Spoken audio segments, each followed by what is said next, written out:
दंड को भी काट सकता है। अभी तक जिस भी संत व महापुरुष से मिले, उन्होंने यही बताया कि पाप कर्म फल भोगने से ही समाप्त होगा। वो प्रभु कौन है जो पाप कर्म को काट देता है, वो काल के बंधन से छुड़वा देता है? उसका क्या नाम है, पूजा की विधि क्या है? कृपया अवश्य सुनिए जगत गुरु तत्वदर्शी संत रामपाल जी महाराज के अमृत वचन।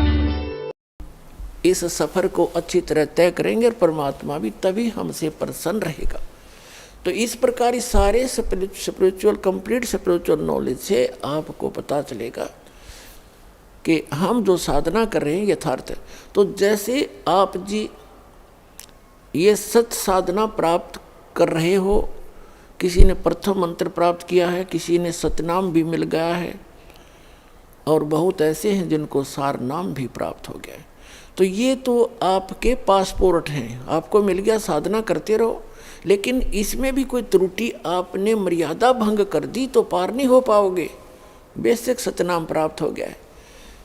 कबीर साहब कहते हैं कि पाकी खेती देखकर गर्भियो मत किसान, अब हूँ झोला बहुत है घर आले तब जाने। कहते हैं हे किसान, खेत में आपके खेती परिपक्व होगी है और सुंदर अच्छे ढंग से परिपक्व हो चुकी है। अभिमान मत करना, अभी ना जाने आंधी तूफान वर्षा ओले बहुत से झंझट शेष हैं, कब गड़बड़ हो जा तेरे घर पर आले तब खुशी मनाना। तो परमात्मा कहते हैं, वो नानक साहब जी भी कहते हैं कि ना जाने काल की कर डारे किस विध ढल जा पास आवे, और जिनाते सिरते मौत खुड़क दी उन्होंने केड़ा हास आवे। तो यहाँ ना जाने कब और क्या गलती बन जाए, सावधानी बहुत बरतनी पड़ेगी। जैसे माता गर्भ को रखे यत्न बना और ठेस लगे तो छन्न हुए तेरी ऐसे भक्ति जा। जैसे किसी बहन को, किसी माई को, बेटी को गर्भ रहता है तो उसको ही पता है उस लाल को, उस गर्भ रूपी लाल को कैसे सुरक्षित रखना है। वो चलते समय भी बहुत ध्यान करती है, कहीं ऊंचे नीचे पर पैर ना टिक जा और झटका लग के मेरा लाल खराब हो जा।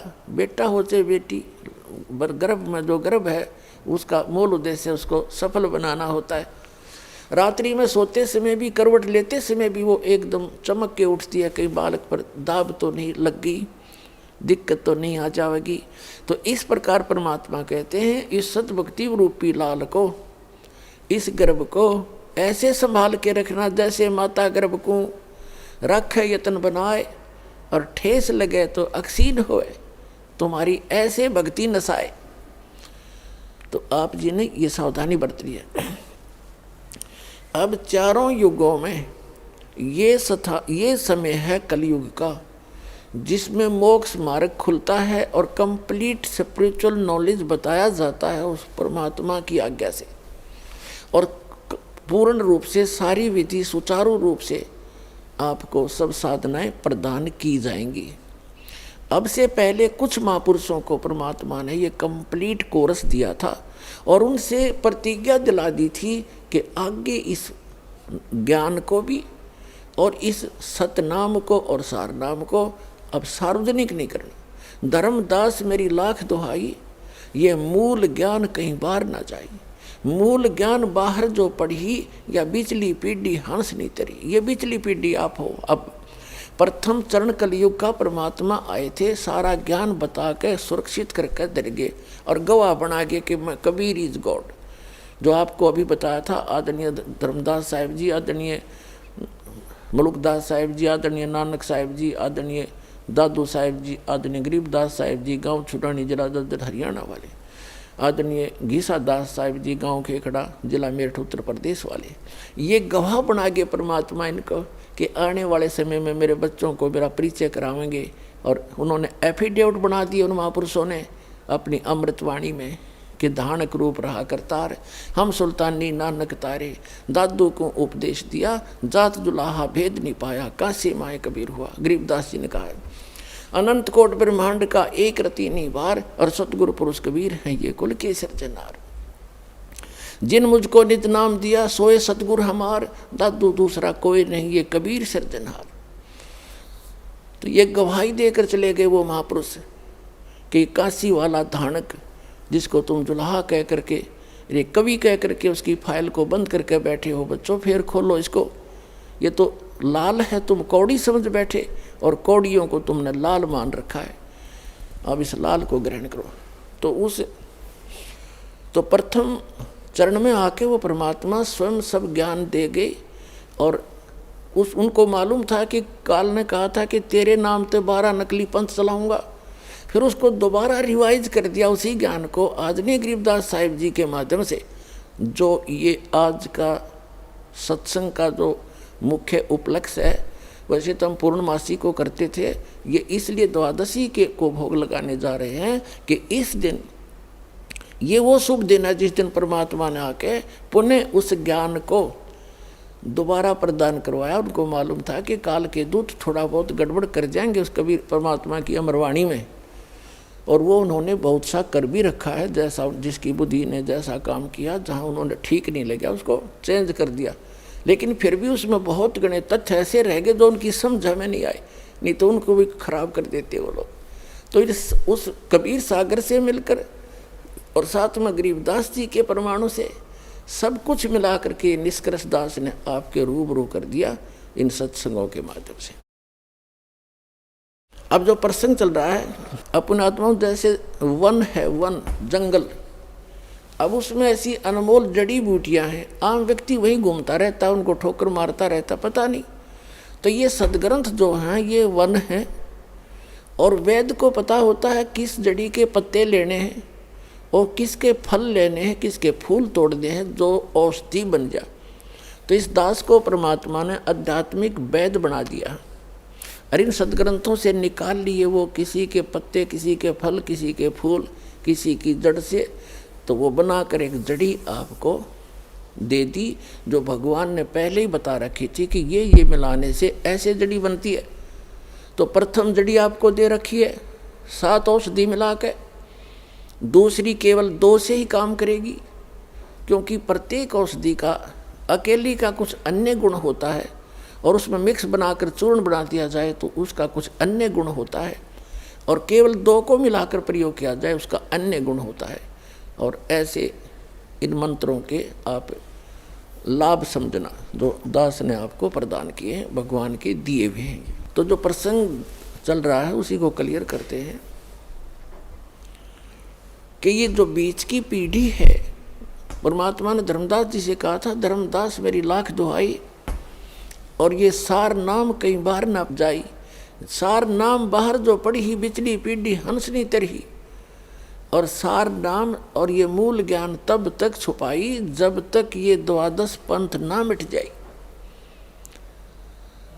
काल ने कहा था कि नाम तुम्हारा ले करूं आवाजा, 12 पंथ करूं मैं साजा, नाम तुम्हारा ले करूं आवाजा, 12 पंथ नाम जो ले ही वो मेरे मुख में आन समोई।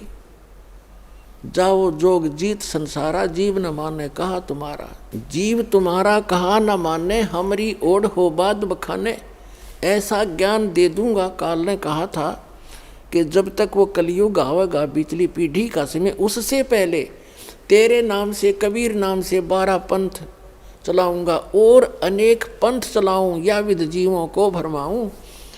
और जाओ जोग जीत संसारा, परमात्मा अपने पुत्र जोगजीत के रूप में आए थे, वो पहचान नहीं सका ये।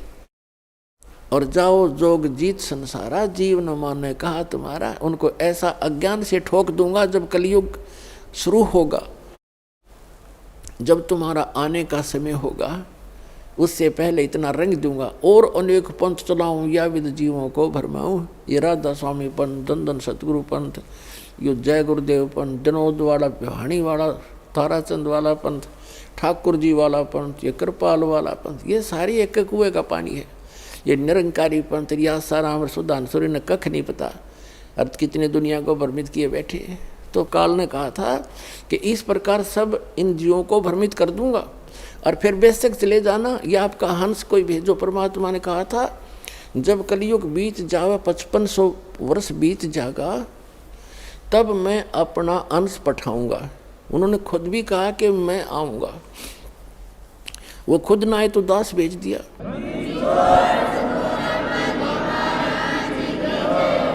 फिर परमात्मा ने कहा कि जब कलयुग 5500 वर्ष बीत जाएगा, उस समय पूरी पृथ्वी, मेरे बच्चे पृथ्वी के ऊपर जितने भी प्राणी हैं, सभी इस सतनाम को प्राप्त करके मोक्ष प्राप्ति करेंगे, कंप्लीट कोर्स प्राप्त करके। जितने जीव जहान, हिंदू मुसलमान और जितने जीव जहान, तब तक सिख धर्म का तो उत्थान नहीं हुआ था और ईसाई धर्म यहाँ था नहीं, मुसलमान और हिंदू धर्म ही थे।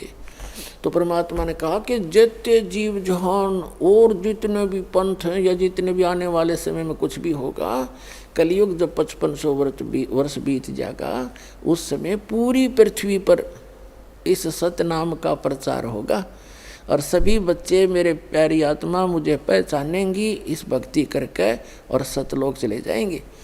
अपना आत्माओं, आपके घर में जो भी संतान अब आवेगी वो एक विशेष परमात्मा की प्यारी आत्मा होंगी और पूर्व जन्म की उनकी भक्ति बहुत अधिक होगी। वो स्टॉक रखा हुआ भगवान ने अलग से। जैसे अभी जो दास बताने जा रहा था, पहले उसको क्लियर करते हैं।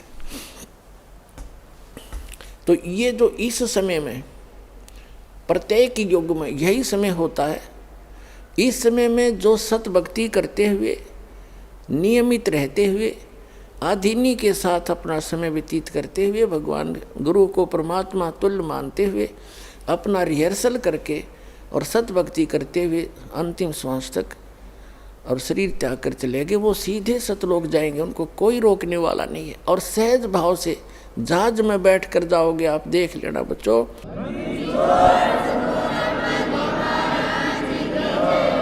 ये कोई डूम बाट के गीत नहीं है या कोई मांगने खाने वाले ने बात ज्ञान नहीं किया जिसको आधार बना के कुछ न रोजी रोटी अपनी चलाई हो, नहीं।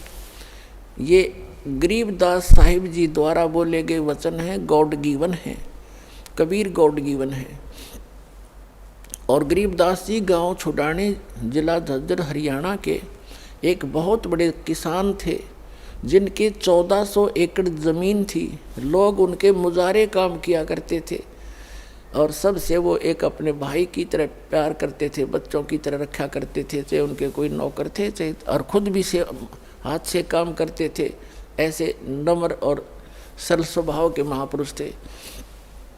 तो उन्होंने बताया है कि कबीर इज गॉड, एक जाट व्यक्ति और दानक न भगवान बतावे, और वो भी समर्थ को खाने मांगनियाँ खड़ियाँ नहीं।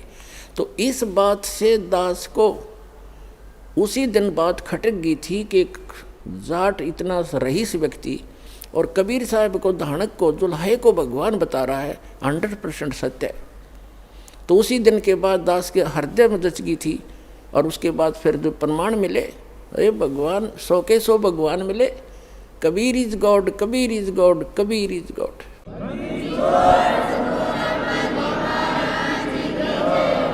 तो यही वो समय है चारों युगों का। इसमें जो पार हो गए वो तो गए जहाज में बैठ के और अवश्य जाएंगे। ये कोई किसी आम व्यक्ति की बताई बातें नहीं हैं। और ये ज्ञान और ये भगवान आज तक सुना ना, कानों भी छींट भी नहीं लगी थी हमारे।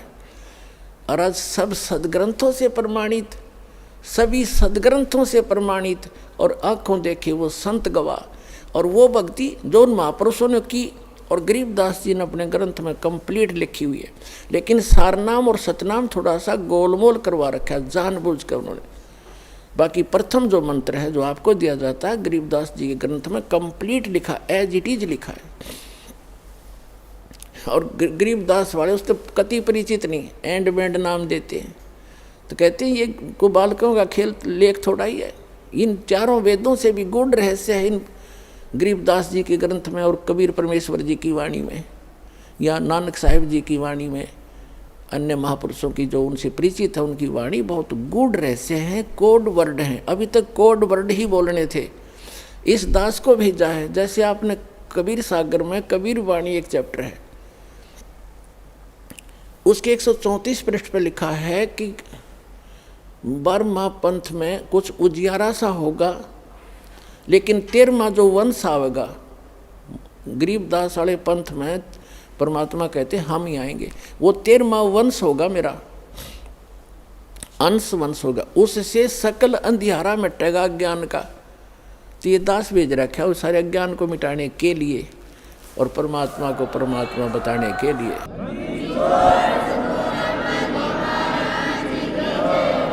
तो जो प्रसंग चल रहा है कि इस समय में जो पार हो गए, झंझट मिट गया सदा का। ये तो ये समझ लो आपको कैद से छुटवाना है, जेल से। आपका मूल स्थान तो सतलोक में, जहाँ ठाठ से रहोगे। तुम इसको ठाठ मान रहे हो, व्यवस्था के कारण इसी को आपने ठाठ मान रखे, ये सुख नहीं है। तो वहाँ जाने के बाद फिर आपको सुख होगा सदा के लिए, फिर कभी लौट कर यहाँ नहीं आओगे, झांको भी नहीं। एक भक्त ने प्रश्न किया कि हम पहले भी वहीं थे, हमने गलती की, और यदि हम फिर गलती कर देंगे तो फिर यहीं आएंगे। बताओ, अरे वहाँ पहुँचो तो एक बार जाकर देखो, फिर गलती कर दोगे तुम। जैसे किसी रास्ते से कोई व्यक्ति गया है, जा रहा है, और उसको आगे जाके ठगों ने, डाकुओं ने पीटा, लूट लिया, कपड़े भी उतार लिए और जूते मार कर वापस कर दिया। क्या फिर कभी वो गलती करेगा उस रास्ते जाने की? सपने में भी ना करे। तो इस काल ने हमारे लत्ते तार लिए, हमारी सारी पूंजी नाश करवा दी। तो फिर दोबारा यहाँ के हम परिचित हो गए, यहाँ के क्या सुख है। तो इधर तो देखें भी को ना, आन की तो बात दूर है, वहाँ गलती होली छो होली, बागे गलती कौन करेगा, ऐसे नालायक कौन है। तो पुण्यात्माओं, अब ऐसे ऐसे अज्ञान से भरे हैं भक्त। एक को मैंने कम से कम 1.5 घंटा ज्ञान सुनाया। पहले की बात है, शुरू में जब स्टार्ट किया ये अनमोल वचन, वो सुनता रहा, कहने लगा भाई ऐसे है भगत जी, बात तेरी लागे सच्ची, पर आज तक मैंने कभी सुनी नहीं किसी से। सतलोक में ऐसा है, सुख है, और मैं हूँ पक्का धुन का, और मैं नाम लो नहीं। जब शुरुआत सी करी थी हमने, मैंने कहा अभी क्यों नहीं ले, जब ज्ञान सच्चा आपने मान लिया। कि इसलिए ना लूँ कि आज तक किसी ने पहले बताया नहीं, और मैं हूँ पक्का, जिस काम का लगा करूँ मैं अधूरा नहीं छोड़ता। और कहीं मैं सच्ची भक्ति कर वहाँ पहुँच जाऊँ, मैंने कोई भी ना पावड़े, वहाँ पर मुझे कोई ना मिले, मेरा जी नहीं लग गए, मैं ना जाऊँ वहाँ पर। फिर मैंने उसको कहा भी यहाँ तू क्या पाएगा, फिर कल न गधा बन गया, कुत्ता बन गया, तो यहाँ के टिंडे लेगा। ने बोला कोई बात नहीं, यहाँ घूमते फिरते दिखे जाएंगे, दिल लगा रहेगा। तो हमारी बुद्धि इतनी स्लिप होगी और हम इतने इस गंदे लोक में इतने रच गए।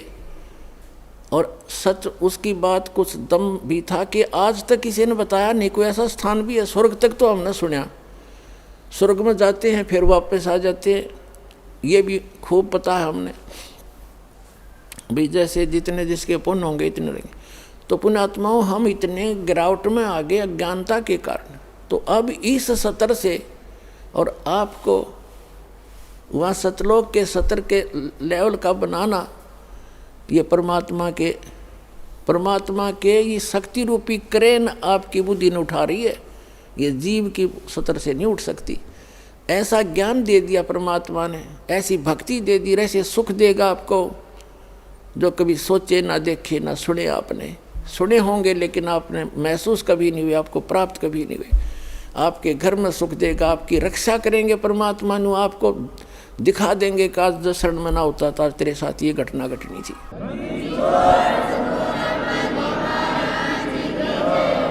तो फिर अपने आप मान लेंगे कबीर इज गॉड।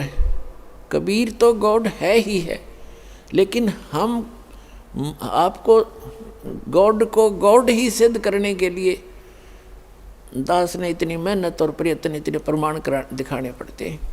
तो प्रसंग है ये कि इस समय में जो पार होगे, हजारों वर्ष चलेगा ये ज्ञानी, पूरी पृथ्वी पर होगा, और सभी ये बकवाद छोड़ देंगे।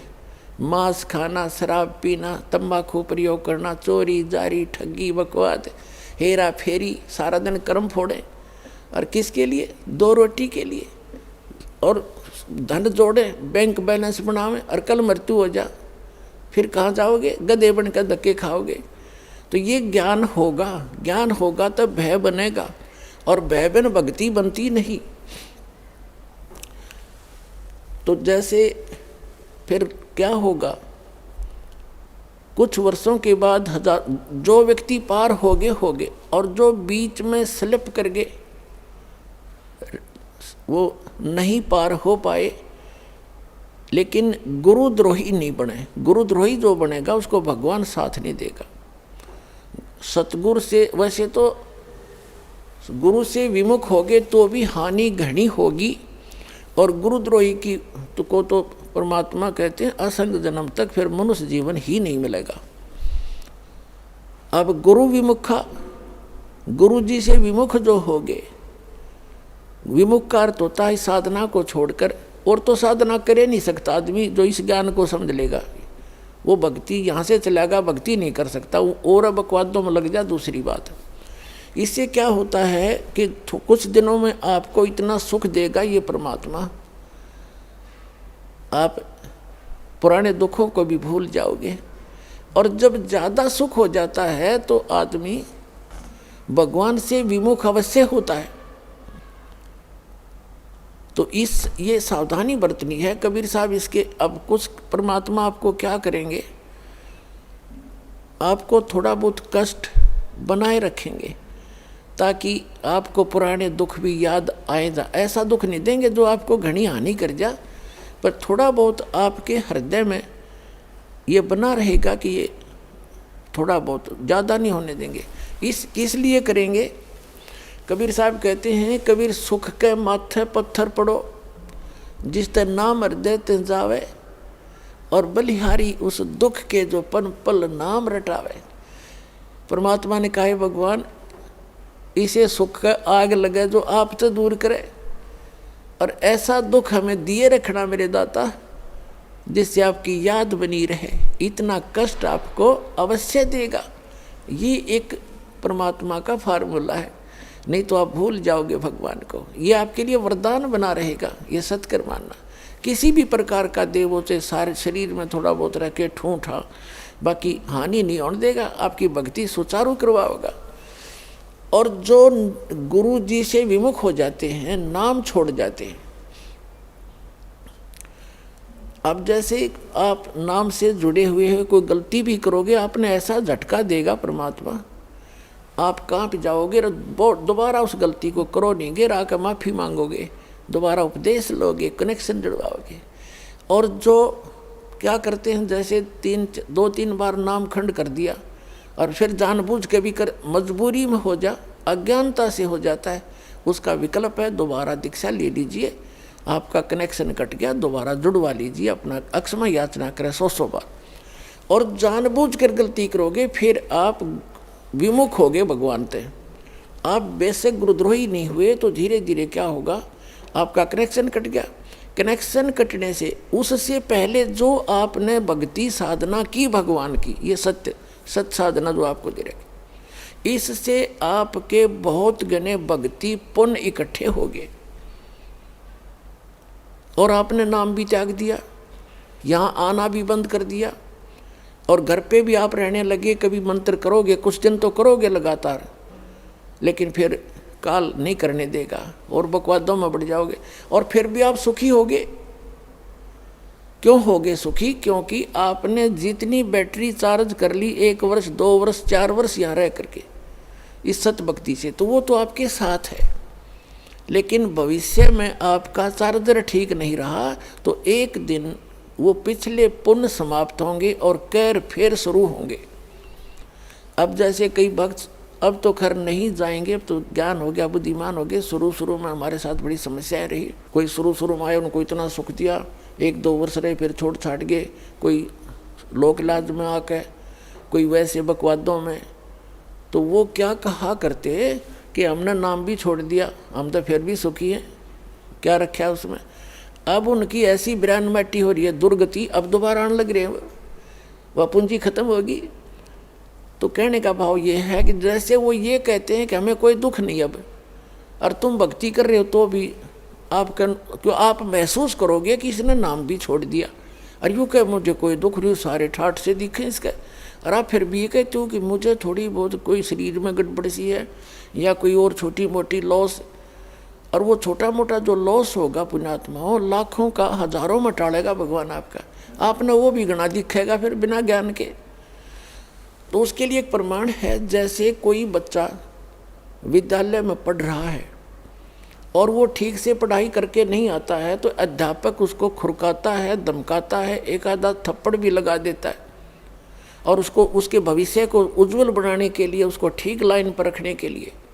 और एक बच्चा विद्यालय त्याग गया और वो सारा दिन गधा पर बारी लेता फिर, घूमता फिर, गधों की सवारी कर रहा है, कभी वृक्षों पर चढ़ रहा है, बनी में घूम रहा है, तो उस बच्चे ने, वो बच्चा क्या कहता है कि अब मुझे अध्यापक कुछ नहीं कहता, देखो मैं तो ठाठ से अपना मनमर्जी कर रहा हूँ। तो वो उस टीचर के क्राइटेरिया से बाहर हो गया, वो उसका नाम कट गया, वो अपने कर्म फोड़ रहा है। और जो बच्चा विद्यालय में पढ़ रहा है वो उसको इसलिए खुरकाया धमकाया जाता है कि उसका भविष्य बन जाए और वो सफल होगा। वो फिर आगे चल के जो नाम त्याग गया, नाम जिसका कट गया यानी विद्यालय से, आगे चल के वो मजदूरी करेगा और वो एक अच्छा अफसर बन के या कोई अच्छा बिजनेसमैन बन करके सुख पाएगा।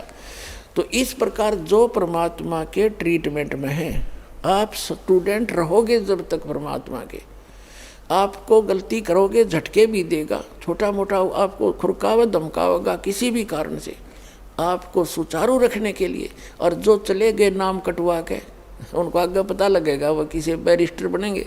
अब जैसे ये दास जूनियर इंजीनियर सिविल की सर्विस किया करता था हरियाणा गवर्नमेंट में, उस समय हमारा भी एक नहर का काम चल रहा था, एक रोड का काम चल रहा था साथ साथ। तो वहाँ जो रोड के ऊपर मिट्टी डाल रहा था और वहीं एक एक्सीडेंट आ गया उस B&R का, और अब वहाँ देख कर सारा उनके काम को चेक करके चला गया। उसके जाने के बाद वो व्यक्ति जो वहाँ मजदूरी कर रहा था वो कह रहा है कि ये मेरा सहपाठी था एक्सियन, ये मेरा क्लास फेलो था 8वीं तक, मैं पढ़ा नहीं, ये इंजीनियरिंग कर गया। आज देखो मैंने अपने कर्म फोड़ दिए, मेरे बच्चे तो यहाँ मिट्टी में लेटे हुए हैं वृक्ष के नीचे, और ये आज गाड़ी में घूम रहा है। अब परमात्मा कहते हैं जो भगवान से दूर हो गए और इस परमात्मा के विद्यालय में नहीं रहे, वो बाद में न्यो रोया करेंगे जैसे वो रो रहा था। तो कबीर साहब कहते हैं अच्छे दिन पाछे गए और गुरु से किया ना हेत, अब पछतावा क्या करे, बिरा चिड़िया चुगी खेत। तो पुणात्मा इस तरह आपने सतर्क रहना है, सावधानी बरतनी है। अब जो परमात्मा से ये तो विमुख हो गया, जैसे किसी ने सारनाम भी प्राप्त कर लिया, सतनाम तक प्राप्त कर लिया, क्या होगा, और वो विमुख हो गया। एक तो गुरुद्रोही होता है, एक गुरु से विमुख हो जाना। तो परमात्मा कहते हैं, गरीबदास जी ने कहा कि गुरुद्रोही की पैड़ पे जय पगावे वीर, और 84 निश्चय अपने सतगुरु कहें कबीर। जो गुरुद्रोही हो गए उसकी पैड़ पे पैड़ यानी उसके कदम पर, उसके पैर के चिन्ह पर अगर आपका कदम रखा गया, कहते हैं तो भी 84 लाख योनियों में जाओगे। वो गुरुद्रोही जो हो जाता है। गुरुद्रोही कौन होता है? जो गुरु जी की निंदा करता है और इस नाम को त्याग जाता है, कोरी बकवाद गढ़ता है, झूठ बोलता है, नरे आरोप लगाता है, वो गुरुद्रोही हो गया। और उसकी पैड़ पे पैर रखना, कहते हैं 84 निश्चय पड़े नो सतगुरु कहें कबीर। गरीबदास जी ने अपनी इस अमृतवाणी के साथ अपने परमात्मा कबीर जी की छाप साथ सहयोग लिया है कि ये भी ऐसा ही कहते हैं। अब पैड़ पे पैड़ रखना ये नहीं है कि गुरुद्रोही जा रहा है, आप वहाँ पीछे पीछे जा रहे हो तो उससे वो नहीं कि उसके कदम पे कदम नहीं रखना। अगर जैसे घर का कोई सदस्य हो जाए गुरुद्रोही, उसकी गुरुजी के बारे में जो वो बकवास करता है या भगवान के बारे में, उसकी हाँ में हाँ नहीं मिलावे, उसकी बात को हृदय से भी नहीं मानना कि सच्ची कह रही है, उसने सोचे बकवास करता है और करता रहेगा। उसके कहे अनुसार अपने हृदय में जरा भी कमजोरी नहीं आने दे, तो साथ रहकर भी वो उसने कदम से कदम नहीं मिलाया, उसकी पैड़ पे पैड़ नहीं रखी। गुरुद्रोही की पैड़ पर जय पगावे वीर, 84 निश्चय पड़े नो सतगुरु कहें कबीर। ये इस तरह पैड होता है, इन्होंने किसी कदम पर कदम रखेगा उस सद चिंतित हो जाओ तुम, ऐसा नहीं। फिर गुरु विमुखा, सतगुरु विमुखा युग युग रोए, ओहे मानुष जन्म पाके खोए। जो गुरु जी से विमुख हो गए कहते हैं वो युग युग रोए और मनुष्य जीवन पाके खोए। अब जैसे जो सतगुरु विमुख हो गए युग युग कैसे रोएगा। अब जैसे प्रथम मंत्र आपको दिया, इसकी आप 108 मंत्र की माला डेली फेरते हो, ज़्यादा बेशक कर लेते हो क्योंकि ये तो करने का है काम। फिर सतनाम का आपको कितनी कीमत बता रखी है। सतनाम पालड़े रंगोरी हो, 14 लोग चढ़ावे राम रंगोरी हो, 3 लोग पासेंग रंगोरी हो, तो ना तुला तुला राम रंगोरी हो। तो जिसने तीनों नाम प्राप्त कर लिए अब वो कितना भक्ति का धनी हो गया। और किसी कारण से सतगुरु विमुख हो गया, विमुख होगा वही पार नहीं होगा, नहीं तो पार हो गया आप सभी। तो विमुख हो गया तो क्या होगा उसके साथ, वो काल की जकड़ में पुनः आ गया वो। फिर अब उस काल उसको कैसे खिला खिला के मारेगा। अब जैसे आपने प्रथम मंत्र का जाप खूब कर रखा है, श्री गणेश जी का, श्री ब्रह्मा शावत्री जी का, श्री विष्णु और लक्ष्मी जी का, और श्री पार्वती और महादेव जी का, और दुर्गा जी का, ये मंत्र आपने खूब कर रखे। और पहला और लास्ट जो मंत्र इन मंत्रों में है वो परमात्मा का मंत्र है। इसके लिए उसमें इसलिए जोड़ा गया है कि जैसे कई बार क्या होता है कि प्रथम मंत्र आप ले जाते हो, कुछ घर का माहौल ऐसा होता है, कुछ विश्वास दृढ़ नहीं होता है, तो ये इतना अनमोल मंत्र है, इस मंत्र का आपने एक भी जाप कर लिया तो भी आपको मानुष जीवन मिलेगा। ये सत्कर मान लिया और मृत्यु होगी घर छोड़ गए, यानी इस नाम के लेने से और विश्वास दृढ़ हुआ नहीं, मंत्र जरूर कर लिया क्योंकि नाम लेगा यहाँ रहेगा 1-2 दिन तो ठीक से, घंटे 2 घंटे तो मंत्र वो करता ही है।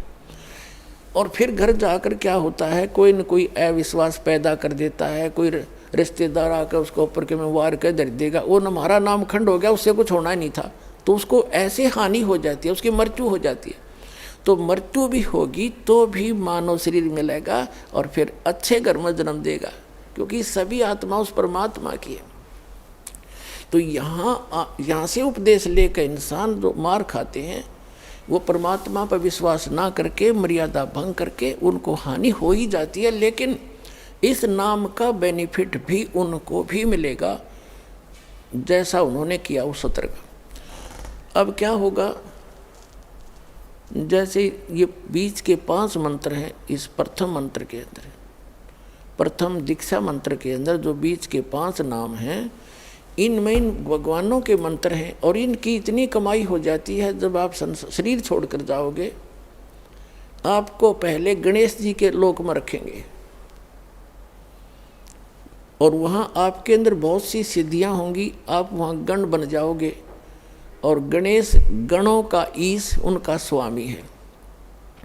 वहाँ बहुत ठाठ होंगे आपके बहुत से, वहाँ अपनी पूंजी को वहाँ नष्ट करोगे, उस प्रथम मंत्र गणेश वाले मंत्र, गणेश जी वाले मंत्र की कमाई को वहाँ नाश करोगे। वहाँ जब पल्ला खत्म हो लेगा आपकी पूंजी माइनस हो जाएगी, उसके बाद आपको ब्रह्मा और सावित्री के लोक में प्रथम मंत्र की पुण्य कमाई के साथ वहाँ भेजा जाएगा। वहाँ जाकर नैश्रित आपका ऐसे ही देव घर में जन्म होगा, फिर आप वहाँ कर्म पूरे करोगे, अपने ठाठ वहाँ भोगोगे। वहाँ भी रेस्टोरेंट है और आपकी कमाई के कुछ चार्ज लेते हैं ये सब। वहाँ जब आपकी पुण्य समाप्त हो जाएगी वहाँ से फिर विष्णु जी के लोक में भेजा जाएगा और फिर वहाँ से जब आपके पुण्य समाप्त होंगे फिर आप शिव जी के लोक में भेजे जाओगे। जब आपके वहाँ पुण्य समाप्त हो जाएंगे ये भक्ति के, फिर आप दुर्गा जी के लोक में भेजे जाओगे। वहाँ जब समाप्त हो जाएंगे, जिसने प्रथम मंत्र कर रखा है, सतनाम भी ले रखा है, तो उसके बाद क्या होगा, सतनाम के प्रथम मंत्र जो ब्रह्म का मंत्र है, फिर आप ब्रह्म लोक में जाओगे और वहाँ इनसे ज़्यादा सुख है या बकवाद ज़्यादा है। वो एक अच्छा रेस्टोरेंट है। इन अन्य जैसे एक तो हिसार और रोहतक में रेस्टोरेंट हो, एक दिल्ली में वो कैसटार बोल रहे हैं वो हो, तो उसका खर्चा भी ज़्यादा, उसमें बकवाद भी ज़्यादा। उसमें सुविधा भी ज़्यादा, लेकिन उसका खर्चा भी अधिक ही होता है, उसका चार्ज भी अधिक होता है। तो ब्रह्मलोक में वही जा सकता है जिसके पास ही प्रथम मंत्र ओम नाम का जाप की श्रद्धा से भक्ति की हुई हो,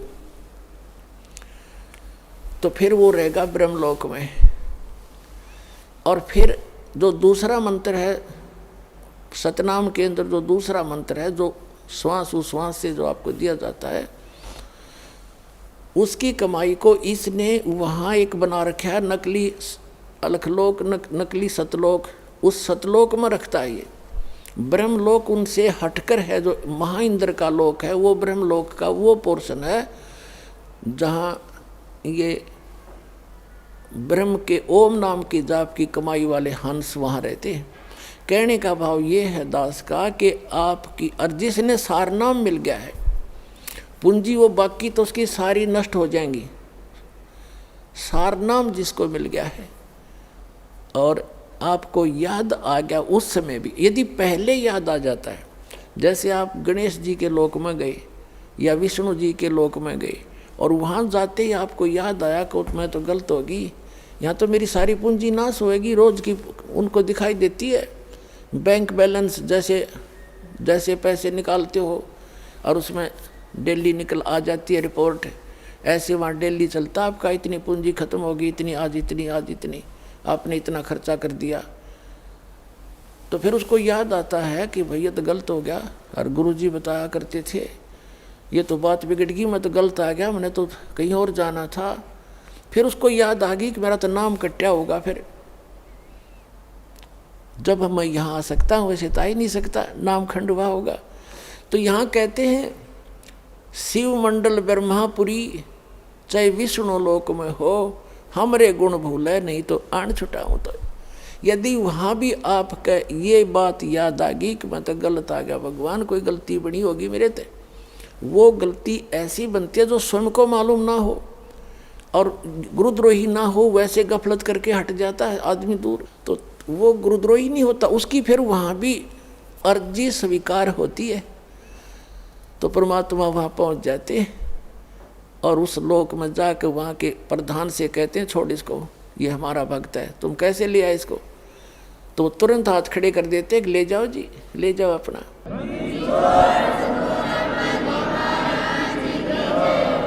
लेकिन उस नालायक ने काम कितना बिगाड़ दिया, अब उसको कहाँ रखेंगे भगवान? इस एक ब्रह्मांड, प्रत्येक ब्रह्मांड के अंदर मालिक ने अपना एक राजदूत भवन जैसे होता है ना, प्रत्येक कंट्री का, प्रत्येक कंट्री में, प्रत्येक देश का प्रत्येक देश में, ऐसे मालिक ने ऐसा गुप्त स्थान बना रखा है वहाँ पर, और वो इनके भी समझ में नहीं वो है क्या चीज़। तो वहाँ ले जाकर स्टॉक रख देते हैं बीज रूप में, बोरी की बोरी भरी धरी है वहाँ पर। अब वो जो इस कलयुग के अंदर रह गए हुए और फिर उनका, क्योंकि काफ़ी दिन के बाद पहले तो यहीं ठाठ दिखेंगे, उसमें फिर मृत्यु होगी, इतना बहुत देर हो चुकी होगी और ये भक्ति युग समाप्त हो चुका होगा, कलयुग का अंतिम चरण प्रारंभ हो चुका होता है।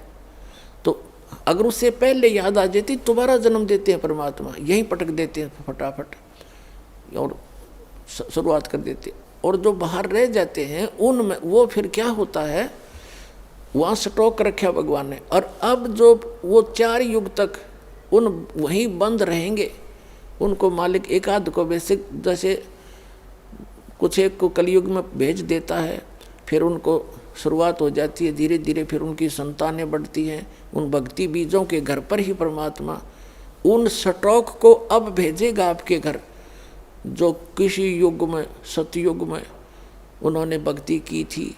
तो इतना समय और लेट हो गए वह, और अब शुरू होगा, अब फिर भी गलती खा सकते हैं ऐसे नालायक। तो कहने का भाव आपको सतर्क करना चाहता है दास कि असंख्य युगों के बाद ये दाव लगा है। गरीबदास जी कहते हैं ये संसार समझदा नहीं, कहंदा श्याम दोपहरे नो, गरीबदास ये वक्त जाता है रोगे इस पैरे नो। ये हाथ से छूट गया, ये गोल्डन चांस, फिर रोया करोगे इस वक्त को, ये हाथ नहीं आओगा।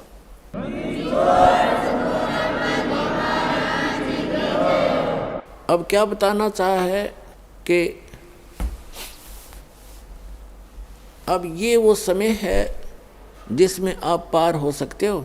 और क्या बताया है कि शिव मंडल ब्रह्मापुरी से विष्णु लोक में हो और हमरे गुण भूला नहीं तो आन छुटाऊं। तो यदि आप हमारे गुणों को याद रखोगे कि हम कितने समर्थ हैं, तो वहाँ से भी तुम्हें छुटवा लाएंगे। लेकिन काम बिगाड़ दिया, और जो वहाँ जाकर भी जिनको याद नहीं आता, तो फिर क्या होता है, जिनको सार नाम प्राप्त है उन प्राणियों में से ये काल क्या करेगा, जैसे ब्रह्मा विष्णु महेश ये पुण्यात्मा है, और ये कभी ना कभी परमेश्वर कबीर जी की शरण में इसी प्राइम टाइम में कलयुग के इस बिचली पीढ़ी में उन्होंने सत साधना परमात्मा की शरण में आके की है। और वो सार नाम प्राप्त होने के बाद तो उनकी कमाई का अंत नहीं रहता, इतनी हो जाती है भक्ति की। तो उनमें से उनको वो अलग रखता है, उस अगम लोक में रखता है, अलख लोक में। सतलोक से ऊपर अलख लोक है, उन आपस में एक दूसरे का कोई कनेक्शन नहीं रहने देता। उनको पता भी नहीं कि ऊपर कौन रह रहे हैं दूसरे लोक में, वहाँ रखता है। वहाँ इससे अधिक उनकी सुविधाएं हैं। तो उनमें से ब्रह्मा विष्णु महेश रूप में अपने घर जन्म देके और उन पुण्यात्माओं को यहाँ का कंट्रोलर बना देता है। उनकी आयु बहुत लंबी होती है।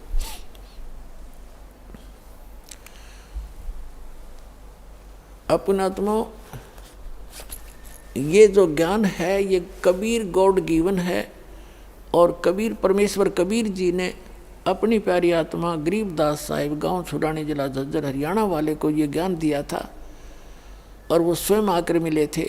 उसी उपलक्ष्य में ये समागम अब चल रहा है, जो फाल्गुन द्वादशी का ये भोग लगेगा कल को। तो उन्होंने ये ज्ञान दिया, उस परमात्मा के इस यथार्थ ज्ञान को हमें समझाया। अब क्या बताया है, अब जैसे ब्रह्मा जी की आयु है, पुण्यात्माओं कल का जो सत्संग था उस सत्संग को आज फिर से अब जोड़ूंगा, अब जोड़ा जा रहा है। कल जो आपको समझाया था, बताया था कि गीता ज्ञान दाता भी नासवान है। ये तीन परमात्मा, एक सरपुरुष, एक अक्षर पुरुष और परम अक्षर पुरुष, वो पूर्ण परमात्मा स्वयं है। वो सत्यनारायण है, वो अविनाशी परमात्मा है। पहले ये थोड़ा सा क्लियर करते हैं कि जैसे ब्रह्मा विष्णु महेश की भी मृत्यु होगी, ब्रह्मा जी की आयु है 100 वर्ष की, और उनका 50 वर्ष पूरे हो चुके हैं, 51वां वर्ष चल रहा है। ब्रह्मा जी का 51वां वर्ष चल रहा है, और उनके वर्ष बनते कैसे हैं, जैसे ब्रह्मा जी का एक दिन 1000 चतुर्युग का है, और एक चतुर्युग में कितने वर्ष होते हैं, सतयुग त्रेता द्वापर कलियुग, ये चारों युग मिलाकर एक चतुर्युग बनता है, चारों युगों का। और इनके कुल वर्ष कितने हैं, 43,20,000 वर्ष एक चतुर्युगी में। और ब्रह्मा जी के ऐसे ऐसे 1000 चतुर्युग का दिन इतनी ही रात्रि है। अब जैसे अब ये वैज्ञानिक छाती कूट रहे हैं कि हमने बहुत बड़ा वो कर लिया, अनुसंधान कर लिया, और बिग बैग वाला थ्योरी है कि उसमें ऐसा हुआ, धमाका हुआ, फिर ऐसे बन गया, और फिर सारा अणु बन कर ये ऐसे मिल गया। ये तो पहले तो परमात्मा ने अपने वचन से सब कुछ बनाया, पृथ्वी बनाई, सूर्य बनाए, सब लोक बनाए, ब्रह्मांड बनाए, मनुष्य बनाए, सब जीव बनाए। उसके बाद विधान बना कर छोड़ दिया। ये फिर ऐसे हो रहा है, तो इसने खोजने जाओ इसके ऊपर, तो ये तो बालकों की सोच है, कैसे हुआ, क्यों हुआ, और करने वाले ने कर दिया, वो तारो जैसे होए या ना होए। तो वो कैसे होता है, जैसे 1000 चतुर्युग तक यहाँ सब ठीक रहेगा, यानी प्रलय तो आती रहेंगी, एक प्रलय, एक महाप्रलय, एक मीडियम प्रलय होती है। ये 3 प्रकार की प्रलय होती है। हमने डिटेल से बता रखा कई बार, फिर आगे बताएंगे। अब दूसरा प्रसंग है। तो जैसे ब्रह्मा जी का एक दिन पूरा होगा तब कितना समय बीत जाएगा? 4 अरब 32 करोड़ वर्ष टोटल ना। हाँ, एक दिन का 1000 से गुना कर दो 43,20,000 को, तो 4 अरब 32 करोड़ वर्ष बीत जाएंगे। तब क्या होगा? रात्रि शुरू होगी ब्रह्मा जी की, और पृथ्वी लोक पर, पाताल लोक पर और स्वर्ग लोक में कोई प्राणी नहीं रहेगा। ये सभी मृत्यु को प्राप्त हो जाएंगे, सब पानी ही पानी भर जाएगा, इसमें प्रलय हो जाएगी। और उसके बाद क्या होगा कि सभी प्राणी वो ब्रह्मा जी के लोक में अलग अलग स्थिति में, अलग अलग जैसे जिसके कर्म है वहीं पर उनको रख दिया जाएगा। और तब तक इतनी ही रात्रि के बाद फिर ये स्थिति फिर से सभी ग्रहों की सुचारू हो जाती है, और उसके बाद फिर इन पर फिर से पृथ्वी या जीवन शुरू हो जाता है। तो ऐसे जो, और जैसे ऐसे ये प्रलय ऐसे ये शुरू होती है, फिर दिन शुरू हो गया। तो कहने का भाव यह है कि इतना ऐसे 30 दिन रात का 1 महीना हो गया ब्रह्मा जी का। 1 महीना ऐसे दिनों का जिसके एक दिन में 4 अरब 32 करोड़ वर्ष और इतने रात्रि में, और ऐसे 30 दिन रात का 1 महीना, ऐसे 12 महीने का 1 वर्ष और 100 वर्ष की आयु है ब्रह्मा जी की। पुण्यात्मा गणना भूल जाओगे आप, इतनी लंबी दिखा इसकी आयु आपने। और उसके बाद विष्णु जी की ब्रह्मा जी से 7 गुना अधिक आयु है। अब ये गणना तो छोड़नी पड़ेगी, हमने ब्रह्मा जी के 100 वर्ष लेने पड़ेंगे इस गणना को आगे से बढ़ाने के लिए। तो 700 वर्ष हो गए ऐसे वर्ष बने हुए विष्णु जी की आयु। और भगवान शंकर की विष्णु जी से 7 गुना, तो 4900 वर्ष ऐसे वर्ष बने हुए श्री शिव जी यानी तमोगुण भगवान का जीवन है, इतनी आयु है। ऐसे 70,000 जो तमोगुणी शिव मर जाएंगे की मृत्यु हो जाएगी, तब एक ब्रह्मांड का, पूरे ब्रह्मांड का विनाश होगा। इसमें सब ब्लास्ट हो जाएगा एकदम सबका, ऐसा होगा। और फिर क्या होगा? सभी तो फिर एक युग होगा, वो किसका? अक्षर पुरुष का। श्रीमद् भगवद गीता अध्याय नंबर 15 पर आइए, श्लोक नंबर 16 और 17 में सरपुरुष और अक्षर पुरुष ये 2 पुरुष बताए। सरपुरुष और अक्षर पुरुष के लोकों में सरपुरुष के 21 ब्रह्मांड है इस काल के ब्रह्म के, और अक्षर पुरुष के उस पर ब्रह्म के 7 संख्य ब्रह्मांड है। तो इनके अंतर्गत जितने प्राणी हैं वो भी नाशवान हैं, और ये भी दोनों नाशवान हैं। अब ये एक युग हो गया अक्षर पुरुष का। और ये कहता है गीता अध्याय नंबर 4 के श्लोक नंबर 9 में, 5 और 9 में कि अर्जुन मेरे और तेरे बहुत जन्म हो चुके हैं। गीता ज्ञानदाता ये सरपुरुष है, श्री कृष्ण जी में प्रवेश करके बोल रहा है। ये कह रहा है कि मेरे जन्म और कर्म अलौकिक हैं। कर्म तो अलौकिक ऐसे हैं जैसे विष्णु पुराण के अंदर 2 प्रमाण हैं। एक तो एक बार देवताओं और राक्षसों का युद्ध हो गया, और उसमें देवता हार गए, राक्षस जीत गए। तो देवताओं ने पूजा करी विष्णु जी की, विष्णु रूप में ये काल प्रकट हो गया। उसने कहा कि मैंने तुम्हारी बात मन की जान ली है, और तुम ससाद के पुत्र पुरंजय को, उस ससाद है जो मानदाता का पोता, उसको खड़ा करो युद्ध में, उसमें प्रवेश करके मैं राक्षसों को मार दूंगा। ऐसा ही किया, उसमें प्रवेश करके खुद मार गया। और फिर ऐसे ही पुरंजय के शरीर में प्रवेश करके उन नागों का, उनका गंधर्वों का नाश कर दिया। एक बार नाग वंश के व्यक्तियों का और गंधर्व का आपस में युद्ध हो गया। तो गंधर्व ने नागों की सारी संपत्ति लूट ली।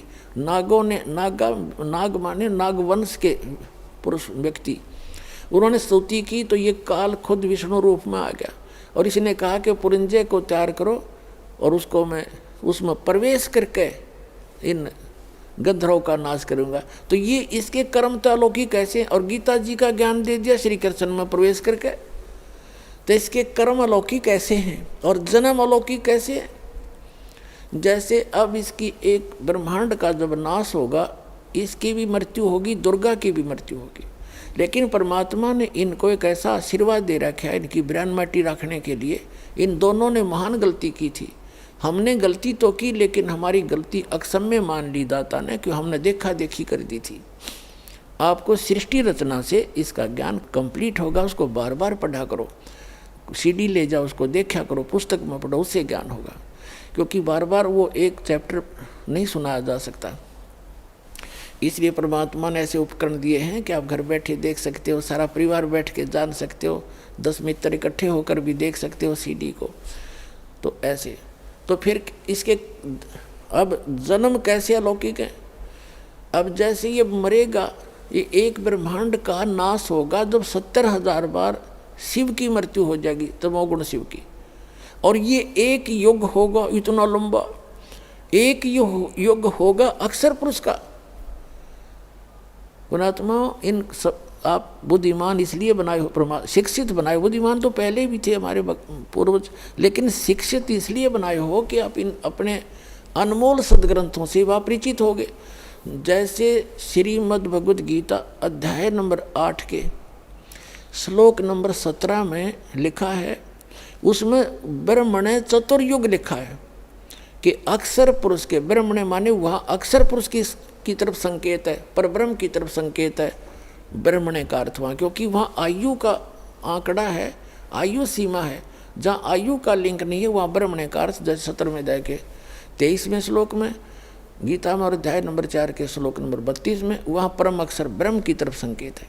तो यहाँ ब्रह्मणे का अर्थ है परब्रह्म। क्या एक दिन 1000 चतुर्युग का, उसमें नोट चतुर्युग, ब्रह्मा का एक दिन चतुर्युग का होता है और इस परब्रह्म का होता है, परब्रह्म अक्षर पुरुष का होता है 1000 युग का। वो ऐसे बने हुए युग होते हैं।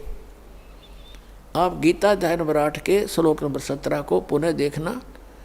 अब थोड़ा सा दिखा भी देता हूँ, ये देखिएगा श्रीमद् भगवद गीता, इसका अध्याय नंबर आपको 8 दिखाते हैं। ये देखिएगा अध्याय नंबर 8 और श्रीमद् भगवद गीता, इसका श्लोक नंबर ये 17 है। इसमें क्या लिखा है कि सहस्र युग पर्यंतम, इसमें चतुर्युग नहीं है, सहस्र चतुर्युग नहीं है, ओनली युग, सहस्र युग पर्यंतम। अह माने दिन, यत ब्रह्मणे, यहाँ ब्रह्मणे का अर्थ है अक्षर पुरुष का, और जहाँ आयु सीमा का कोई जिक्र नहीं होता वहाँ ब्रह्मणे का अर्थ होता, ब्रह्मणे का अर्थ होता बड़ा भगवान। तो ब्रह्म से बड़ा ये ब्रह्मणे यहाँ अक्षर पुरुष है। विदु माने जानो, अह माने दिन, इस अक्षर पुरुष का यानी पर ब्रह्म का एक दिन 1000 युग का, नोट चतुर्युग, और रात्रि युग सहस्त्रांतम ते अहोर्विद, अहोरात्रि विद जना, रात्रि भी उसकी सहस्र युग की है, नोट चतुर्युग की। और जो इस प्रकार के दिन और रातों की गणना को जानते हैं वे विद्वान पुरुष हैं, वे महान पुरुष हैं। अब वो तत्वदर्शी संत है। आगे देखो इनका अनुवाद अड़ंगा, इनका अड़ंगा अनुवाद दिखाऊं। इन्होंने ब्रह्मणे का अर्थ लिख दिया, ब्रह्मा का जो एक दिन है उसको 1000 चतुर्युगी तक की अवधि वाला मूल संस्कृत देखो इसकी, सहस्र युग पर्यंतम, नोट सहस्र चतुर्युग पर्यंतम, ओनली सहस्र युग है। इन्होंने अड़ंगा डाल दिया चतुर्युगी। Little knowledge is the dangerous thing, नीम हकीम खतराए जान। ये नीम हकीम थे, इन्होंने अड़ंगे कर दिए, अनुत्तम का अर्थ अति उत्तम कर दिया। ऐ फूटे भाग हमारे ऐसे गुरु हमारे, और वर्जमा ने जाना होता उसका आना कर दिया। इसको कहते नीम हकीम खतराए जान, little knowledge is the dangerous thing. अब फिर देखो, ये लिखना, ये कहना चाहिए था उस अक्षर पुरुष यानी परब्रह्म का जो एक दिन है वो 1000 चतुर्युग का है, नोट 1000 युग का है, नोट चतुर्युग का। रात्रि भी योग सहस्रांतम यानी रात्रि भी 1000 युग की है, नोट चतुर्युग। इसमें चतुर्युग नहीं है मूल संस्कृत में।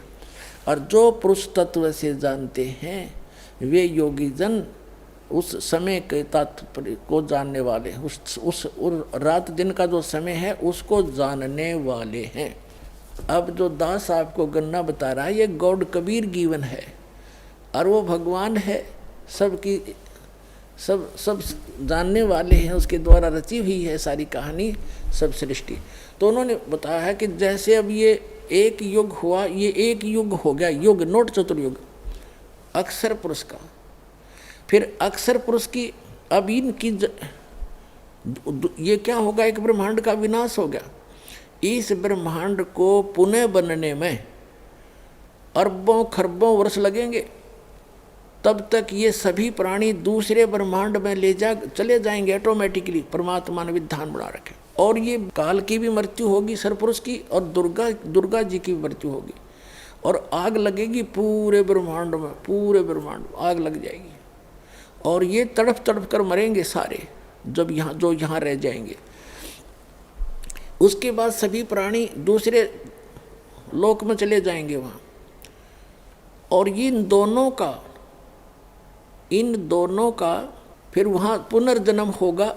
जन्म होगा किसी अन्य से नहीं होगा, ऑटोमेटिक ये वहाँ जाते ही जहाँ इनका अलग स्थान है ब्रह्मांड में, सबसे ऊपर टॉप के स्थान पर, सब जगह से बना रखा है, उस स्थान पर जाते ही इन दोनों का युवा शरीर हो जाएगा, दुर्गा का और इस सरपुरुष काल का। फिर इनसे, इनके कुछ वचन से और कुछ इनके शारीरिक संस्कार संयोग से ये फिर पुनः 3 पुत्रों की उत्पत्ति करेंगे।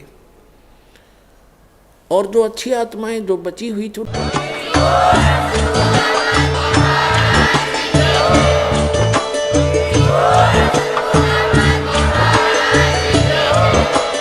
आप सुन रहे थे जगत गुरु तत्वदर्शी संत रामपाल जी महाराज जी के मंगल प्रवचन। अधिक जानकारी के लिए विजिट कीजिए हमारी वेबसाइट www.jagatgururampalji.org। संत रामपाल जी महाराज जी के शुभ आशीर्वाद से पूरे विश्व भर में 500 से भी ज्यादा नाम दीक्षा केंद्र हैं, जिन पर संत रामपाल जी महाराज जी द्वारा ऑनलाइन निशुल्क नाम दीक्षा दी जा रही है। अपने नजदीकी नाम दीक्षा केंद्र का पता करने के लिए संपर्क करें 8222880541।